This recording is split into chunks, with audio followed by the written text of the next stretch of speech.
Hello guys, nagbabalik ang inyong lingkod Carlo Mendez TV at may konti lang ho tayong iba-vlog ngayon kasi napanood ko lang sa TikTok ngayon itong interview kay Attorney Maggie Garduque. Garduque ba 'to apelyido niya? Ayan. So, ito ang kanyang video clip. Panoorin nyo guys. Without further ado, roll VTR. Just like Showtime is associated with Vice Ganda.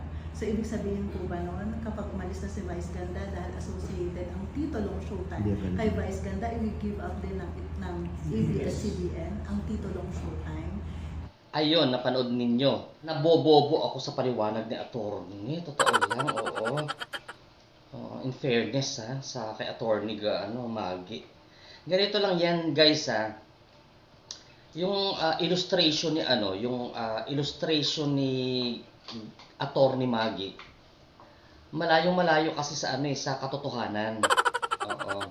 Kasi ang sinasabi niya, kagaya ng It's Showtime daw, naka-associated kay Vice Ganda ang It's Showtime. So, ibig bang sabihin daw pag umalis si Vice Ganda sa It's Showtime, i-give up ba daw ng ABS-CBN ang It's Showtime?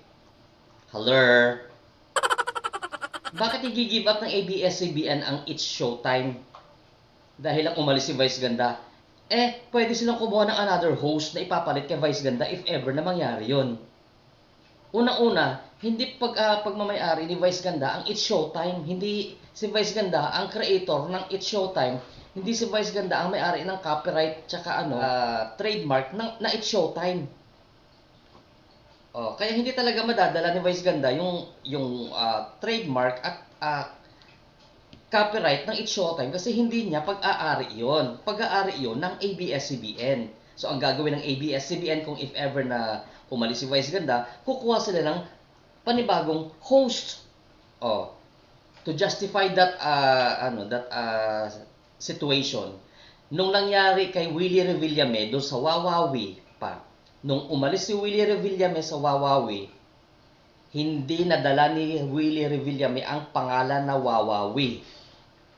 Nanatili yung Wawawi ang copyright tsaka trademark doon sa ABS-CBN kasi ang nagmamay-ari ng trademark tsaka copyright noon is ang ABS-CBN itself. Sila ang creator noon at sila din ang nakarehistro as trademark owner. Diba? Kaya nga ginawa ni Willie Revillame na Wawawin. Ayan.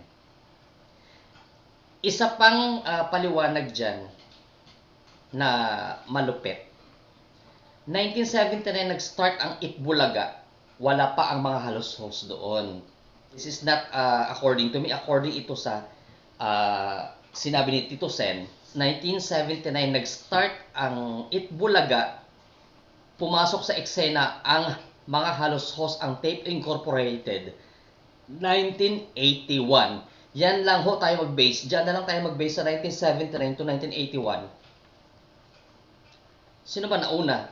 Nauna ba ang 1981 sa 1979? Natural, nauna ang 1979.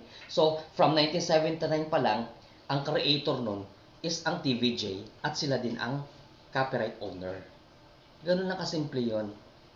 Don't make things complicated.